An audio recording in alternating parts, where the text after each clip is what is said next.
Good day fine people, we're up in the air for this one. My name is Nick, we're on the Commodore Amiga, and this game is Mig-29 Soviet Fighter, published by Codemasters in 1990.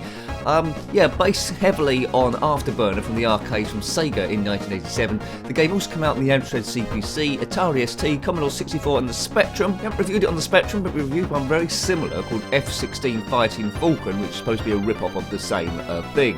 So we'll see how this one plays. The conversions of Afterburner on the Amiga weren't brilliant, but it's good to see how someone else is going to tackle it. Codemasters 1990, Commentaries, prepare for level 1. Right, we're versus terrorists. We're in this jet plane, the Mig-29. This just looks a bit iffy straight away. Anyway, so the animation isn't too bad, it's quite smooth. We collect these parachutes for extra weapons, and we must avoid getting shot by everything and shoot stuff also. Now down the bottom, we're over the desert at the moment. You can see how many bullets I've got left. Looks like we've got some missiles. You get 3 lives. It's not too bad. Well, it's not great, but it's not too bad in terms of the gameplay so far. I'm sort of avoiding stuff. Maybe I'm just getting beginner's luck. See if we can get off stage 1 on this. Now, if you had this game back in the day, let me know. It's not about expert gameplay. It's about seeing how you'd have found the game on the first, second go. Would you have gone back to it? Seems fairly straightforward enough. Whoa, it's not really. That's a nuclear bomb I just let off. It's not utilising the Amiga particularly strongly. Right, here we go. It's a bit glide. No, actually, it's not very good, is it? There we go. Never mind. Let's see. Just get off the desert stage. Not quite sure how many stages this one has got. I think F-16 Fighting Falcon had about 4 stages. Now, I might be getting this wrong, but I think the 8-bit versions was written by a school kid, I think, and then slightly modified by the publishers.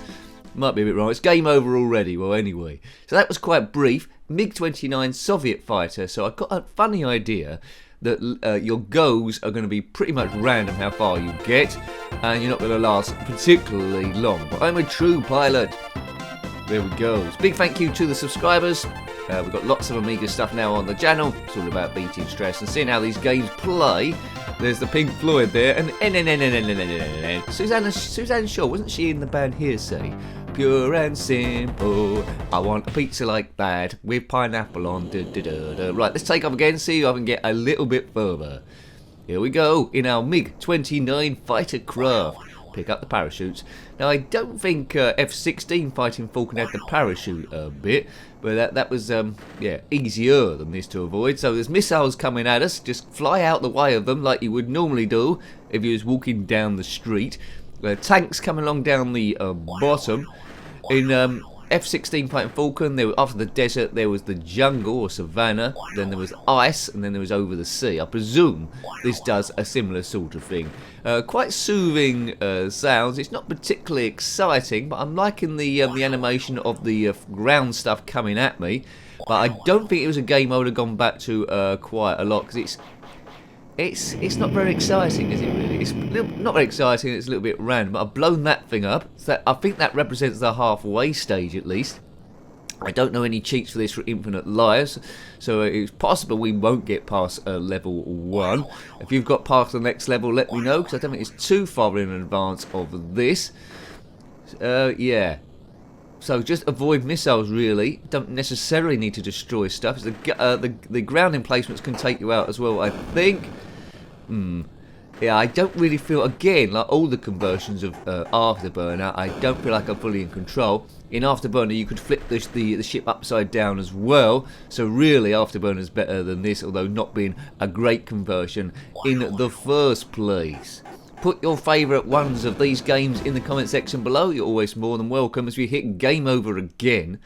I don't think I had too much longer to go here, but yeah, my goes are roughly about 1 minute to 2 minutes long, aren't they? Pink Floyd. Oh, we don't need no education. We just need a cheat code. Right, Keith Ross, don't know who that is. Maybe one of the pupils in that guy who wrote the games class. So I say it was an early-ish Amiga game from 1990. It feels very 8-bit still. It feels Commodore, if you ignore the level of the scrolling, it feels Commodore 64-ish.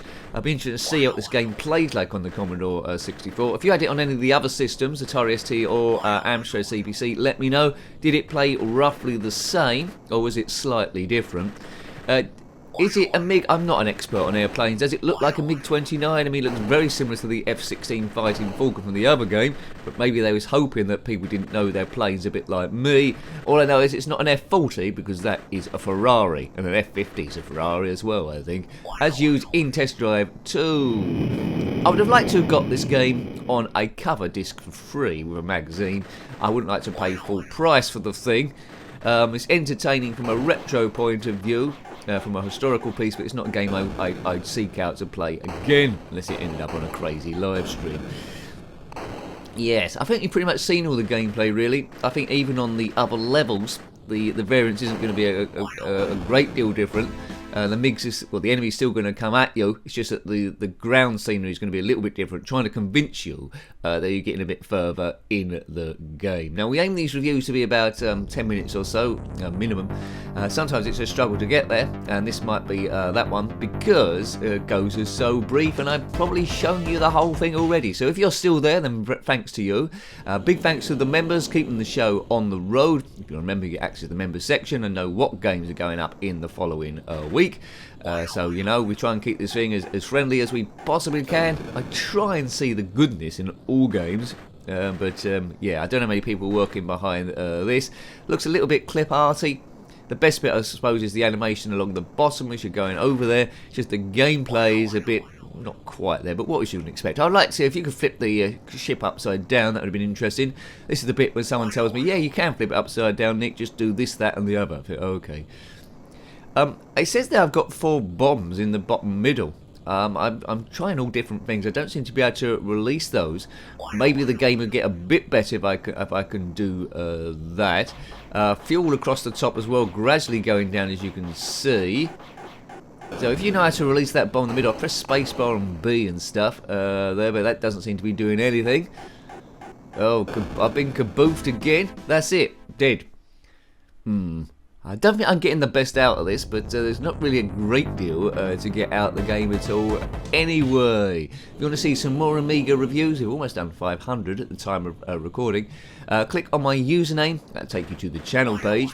Click on playlists, there'll be Amiga there as well as a number of other systems. Most stuff we do is the ZX Spectrum, but you know, other stuff is building in numbers as well. If you want to watch every video ever on the channel, I think it'll take you months.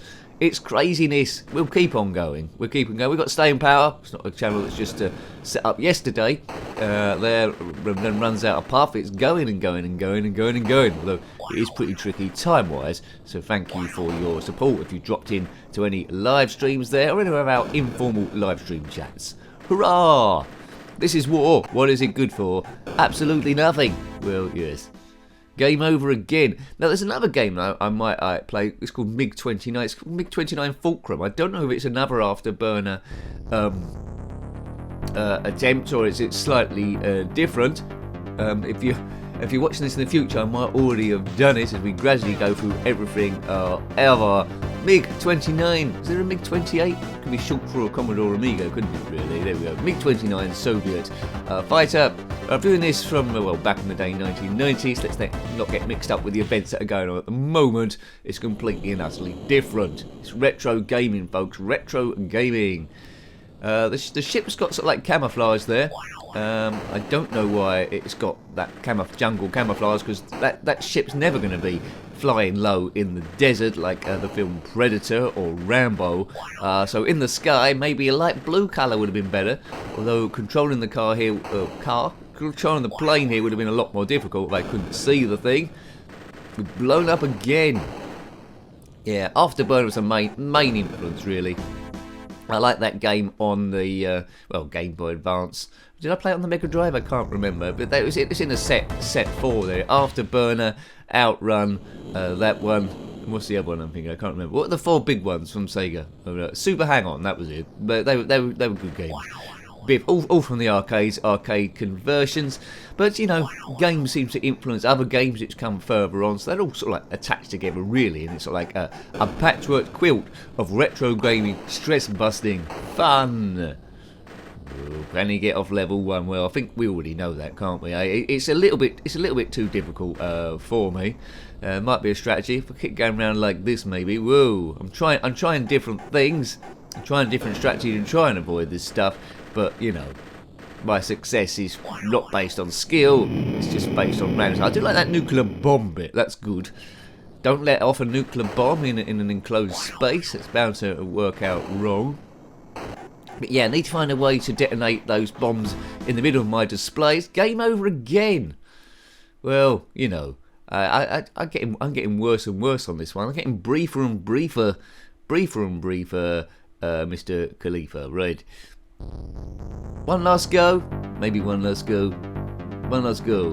Mig-29. I feel the need for speed. Desert, level 1. Prepare for takeoff.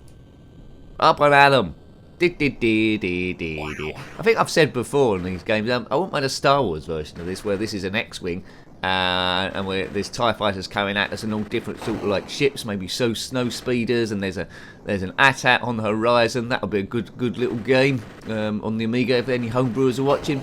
Although it's probably heavily licensed in its Star Wars, so you might get into bother. You probably get away with it on the Spectrum. Spectrum seems to be able to get away with a lot of stuff. Oops, kaboomed again. I didn't even parachute out. This could be the briefest go. This could be the briefest go of the lot. So the game really is very average. Hasn't aged particularly well at all. Yeah, what you see is what you get. A bit of history. 1990, not particularly good for 1990, but would have been good if you got it cheap enough for a few minutes play. Not one you would have looked back with any like real fond memories, because not many kids would have got too far. No doubt there'll be a few kids that did progress beyond the first stage or got the knack of the thing, but I certainly wouldn't have been one of them, so there's no need to go there. And as I say, you do get attracted to the games that you are good at first of all, or straight away have got some sort of promise, but this I don't feel I'm going to get anywhere, even if I was playing it all day. You know, some people would have liked it, but I think it's a bit underpowered for what the Commodore Amiga can do. So hope you liked having a look at that one. That was Mig-29, Soviet fighter on the Commodore Amiga, published by Codemasters in 1990. If you've got any comments about this game, similar games, or anything retro, then please put that below. You're always more than welcome. Until next time, take great care of yourself, and a very fond goodbye. Goodbye.